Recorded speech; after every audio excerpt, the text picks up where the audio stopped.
You know, guys, whenever I think fighting games of the 90s, I get lots of memories and feelings of nostalgia. To this day, when I think of arcade games, I think about fighting games. So with that being said, today's video, is going to be about my personal yet legacy, yet it's kind of like a hybrid list. It's the top 10 best fighting games of the 90s. Now, again, this is a hybrid list. It's a little bit personal, but at the same time, there's certain games that you just can't ignore from being on this list.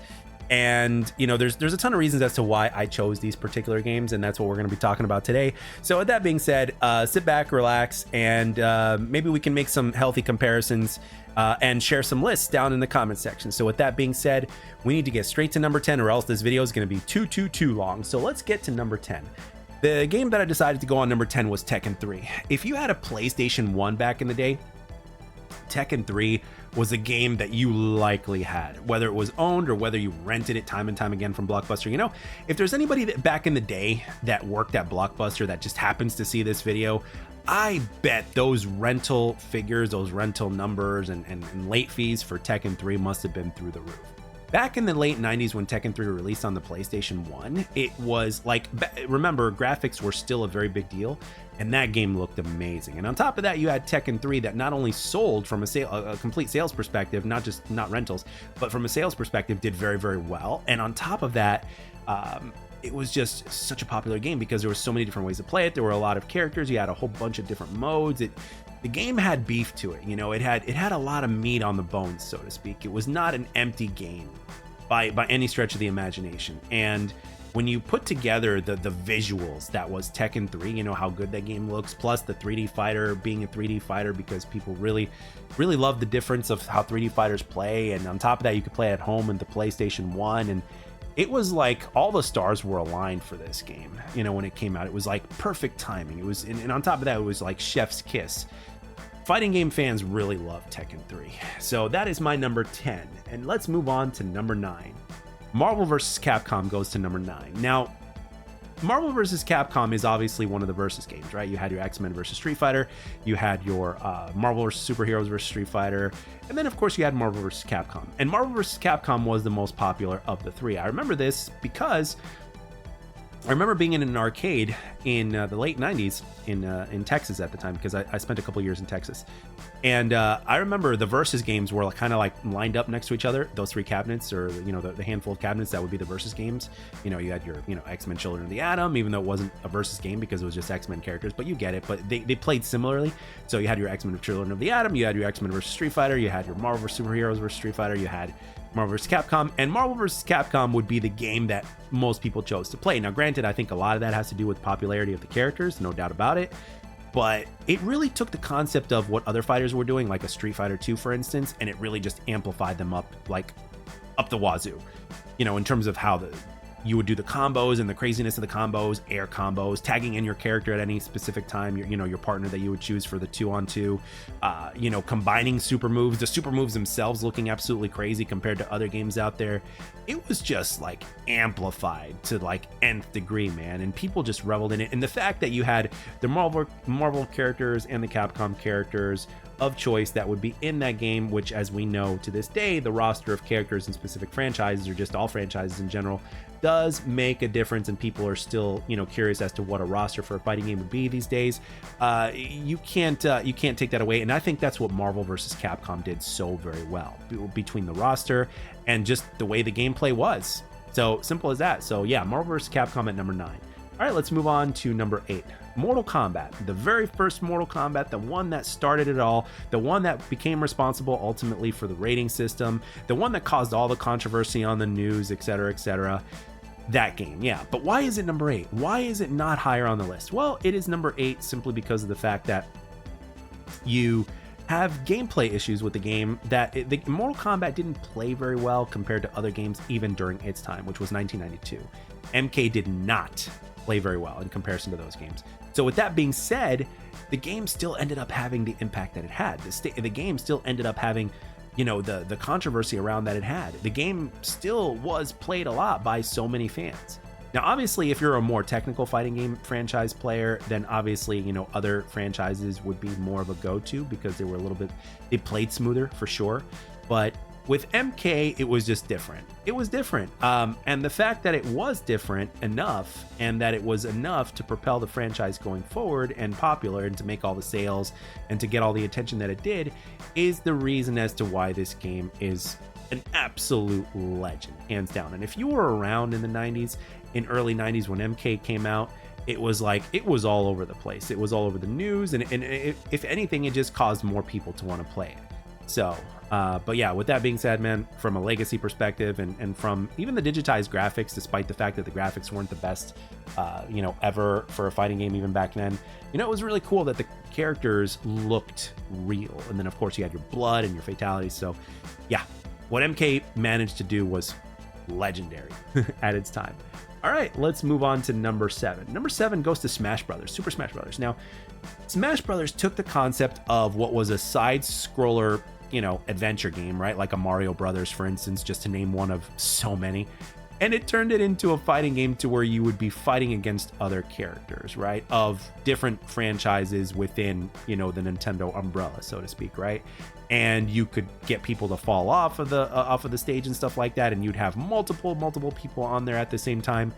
And this is the ultimate way to introduce a new type of fighting game onto the series, because you had your 2D fighter, right? And then you had your 3D fighter, like a Tekken, right? But then Smash Brothers was something just completely different. It was a side-scrolling fighter, and it played similar like a side-scroller, but at the same time it didn't. So it's like, it was unique for its time. And of course, the different characters that would be introduced throughout time was great. So Super Smash Brothers was the blueprint, like the literal blueprint and the literal foundation of what that franchise would be, right? It would be like the perfect, it would like be the perfect start to what would be absolutely legendary in the fighting game franchise. And to this day, Smash Brothers always sold very well. It was always received very well. Obviously you've got your picky fighting game franchise players that, will compare one to the other, but overall, Smash Brothers always does very well. And I'm pretty sure for the Switch 2 that it's gonna do very well as well. There's no way that they're not gonna release a new Smash Brothers game. And just like the ones before it, I'm sure people are gonna eat it up, whether they're younger people or whether they're older people that appreciate fighting games. Smash Brothers always had that special uniqueness to it that still continues on to this day, and it all started in the 90s. So let's move on to the next one, to number 6. So number 6 goes to Soulcalibur. Now, back in the day, magazines like GamePro were really big with me and even some other people. So we would get a lot of our information from magazines back in the day, including, some strategy stuff here and there, and but we also got our game reviews from there as well. Soulcalibur was getting perfect 10 out of 10 scores under every single category that in any magazine that I've seen from back in the day. And that alone made you want to play it, but the game looked really, really good. And remember, this was at a time to where graphics were a big deal, but it also played incredibly smooth, because 3D fighters had a very specific way that they played back in the day, like even like a Tekken 3. But Soulcalibur smoothed that out, right? Soulcalibur just made it smooth. It was so much more responsive. So you had the weapons that the characters had, and the characters themselves were unique. And so between the game playing as smooth as it does, right, which is addictive, and then you've got the amazing visuals, that was a perfect way to get people just to play that game nonstop. And again, I owned every single Sega console, so I had my hands on Soulcalibur, so I knew the difference right then and there. Because one of my concerns was, okay, it's gonna play, tit for tat like Tekken 3, right? But no, it played smoother. It was more responsive. That's one of the things that I noticed, and I was a kid and I noticed. So it was like, okay, cool. So yeah, Soulcalibur absolutely positively deserves its flowers. So with that being said, let's go on to number 5. Street Fighter 3 Third Strike makes number 5. And Street Fighter 3 Third Strike was literally the Fight Club of video games. And what do I mean by that? So Fight Club, the movie, when it came out, it wasn't received very well. It was a box office bomb. But then over time, that movie just became more popular and more popular and more popular and more respected. And despite the fact that it didn't have a very good start, it still ended up being an epic movie that everybody still respects and even quotes to this day, right? Well, that's kind of what happened with Street Fighter 3 Third Strike. You know, not many people played it at first. You know, it would be something that would survive miraculously. And again, this was at an era to where, you know, the internet wasn't to where it is now. I think the internet came out in, I don't know, 97 or 98 or something like that. And again, it sure as hell wasn't popular until like the early 2000s. It didn't start getting popular until somewhere around there. But despite all that, like, it's like, holy crap, man. The Street Fighter 3 Third Strike was that game that ended up getting loved and respected from both a competitive fan base as well as a casual fan base over the years. It certainly has its broken things about it. It's not perfect by any means, but it ended up being a very unpopular game to a very popular game over the course of time. And what's even more impressive was that there was a really big gap from Street Fighter 3 Third Strike to Street Fighter 4, right? So, and Street Fighter 4, when that game came out, it was like it was huge. Like, everybody played it, right? Including yours truly. But again, that was in the 2000s, so we're not going to talk about Street Fighter 4. But I think one of the things that had an impact on Street Fighter 4 being good was the fact that Street Fighter 3 Third Strike ended up just surviving for so long. Like, it was still relevant. It still had an impact. And I think that's a really, really good accomplishment. So that's why it gets my... that's why it gets my number 5. All right, number 4, Killer Instinct. So Killer Instinct came out at one of the most epic times in fighting game history, right? 1994, right? And, you know, you had other fighting game franchises out there that were reigning supreme, that were, you know, that even had sequels and that were very popular. And here comes this new game that manages to stand out in so many different ways. And I'll admit, I didn't play Killer Instinct right away when I first saw it. It took like 1 or 2 visits to the arcade for me to play it, because somebody actually went up to me and told me about it. He's like, dude, you got to play this game. And I'm like, fine. And when I did, I couldn't stop. Everything from the visuals, the graphics, how smooth it played, which I believe was the first arcade game back in the day to play at 60 frames per second, which is pretty cool. And the soundtrack, the combo system, the characters, the fact that it even had a little bit of Mortal Kombat in there with the finishers, and it had blood and everything like that. Everything about that game was just so awesome. So awesome. But one of the things that really, like, the combination of all those things, of the soundtrack being unique, you know, the tone of the game, the just everything was just epic. And it would be one of those games that I would pick up on console when it came out. And I was one of the first, because I ended up getting the CD that came out with it. And the cartridge was black, which was really cool, because all the cartridges for Nintendo, for the Super Nintendo, were gray, right? But then you had this one that was black, so that was cool. And it was a game that I remember even having sleepovers with a few friends, and we would play the crap out of it, like, for as late as we could into the night and into early hours in the morning. And it would just be nonstop. We would look at magazines to figure out what the moves were, what the finishers were, what the combos were, etc., etc.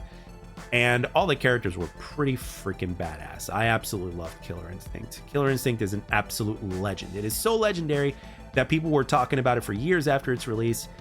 And then when the internet came out, it was talked about throughout forums, and then eventually, I guess, YouTube people started making videos about it. And then lo and behold, in 2013, it came out of nowhere. Xbox picked up on the popularity of the fact that people were talking about it.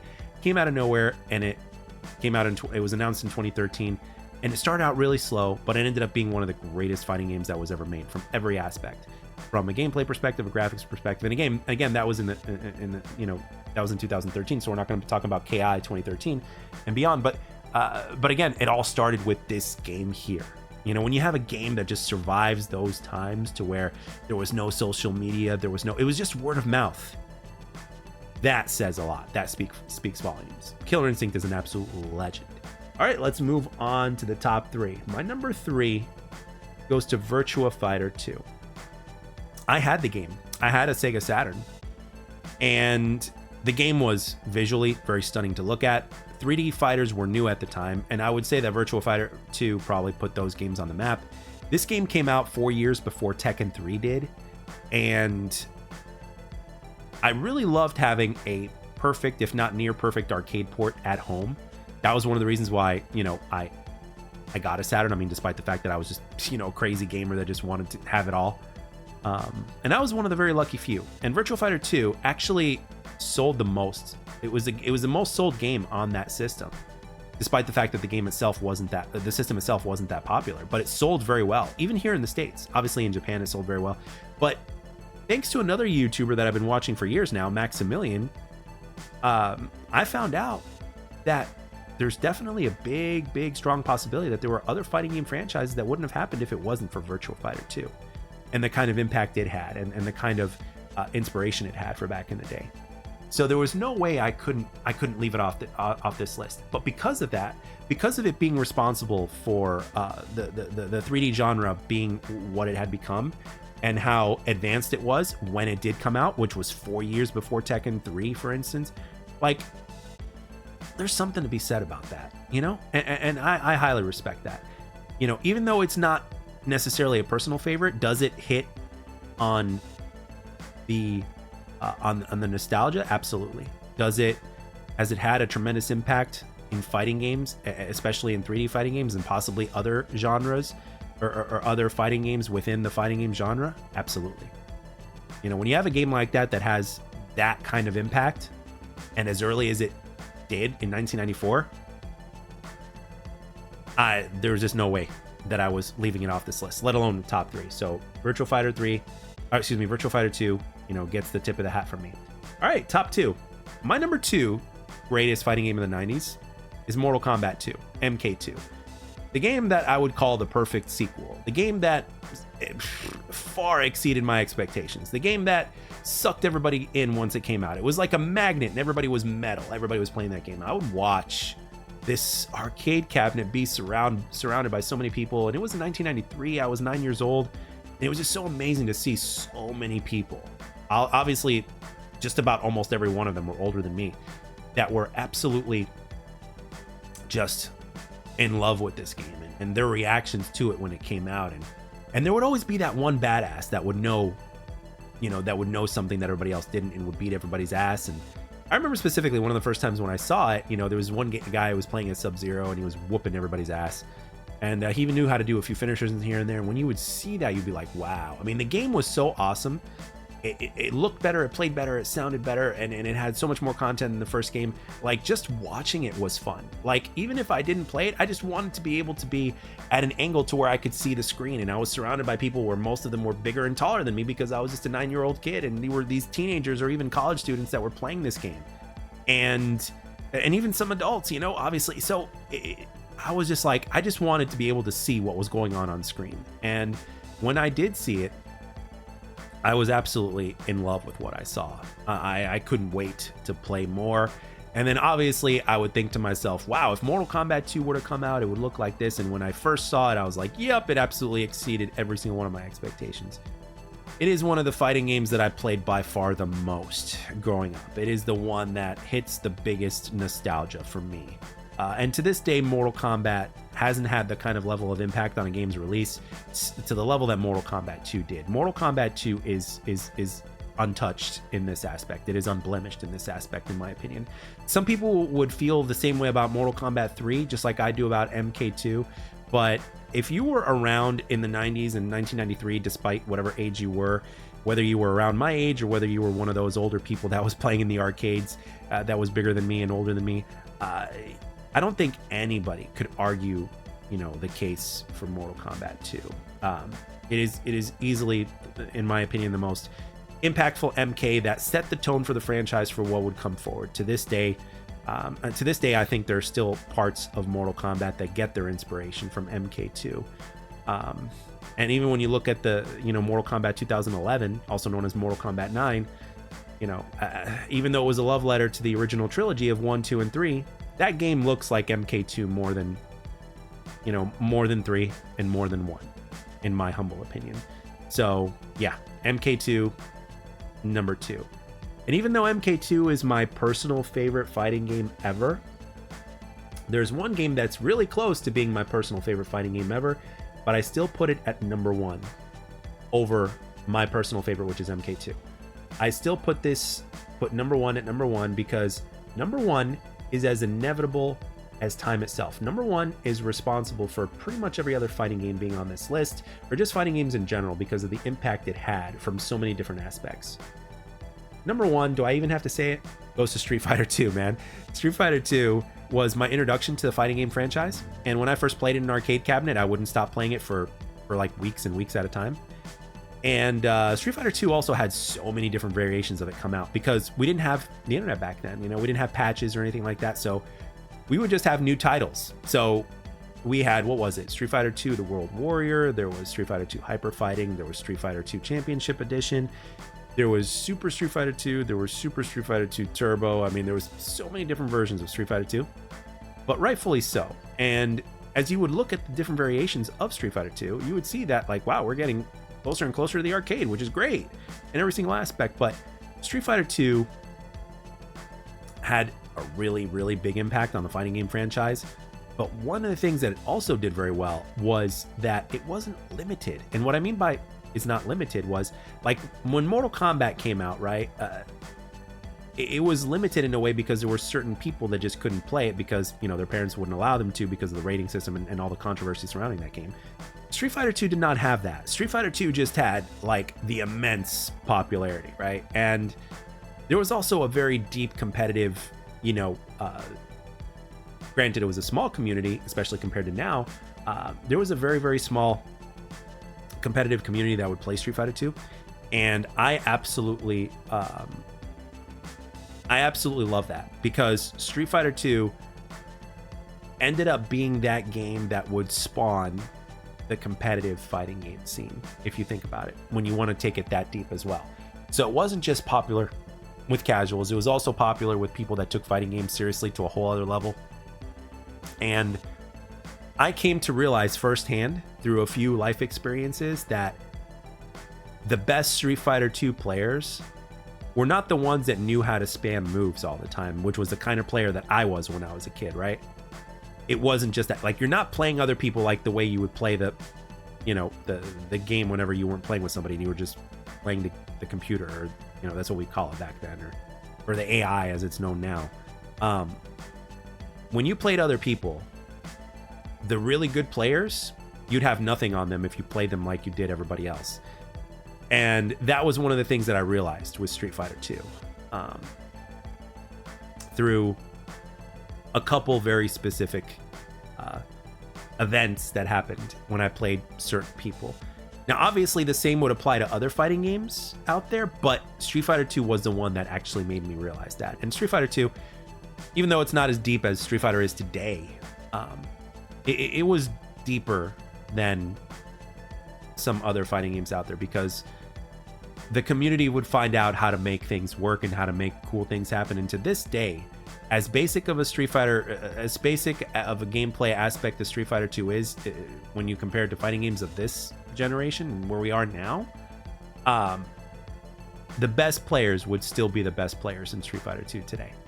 So, and that says a lot, especially at the time that it came out in the 90s. So with that being said, guys, that is my list. Street Fighter 2 being number 1. So just to reiterate, Street Fighter 2 is number 1, Mortal Kombat 2 is number 2, Virtua Fighter 2 is number 3, number 4 is Killer Instinct, number 5 is Street Fighter 3 Third Strike, number 6 is Soulcalibur, number 7 is Smash Brothers, number 8 is the original Mortal Kombat, number 9 is Marvel vs. Capcom, and number 10 is Tekken 3. So with that being said, guys, I would really like to know in the comment section what your list would be and what, you know, how would you move these pieces around, so to speak, in terms of where they belong on the list.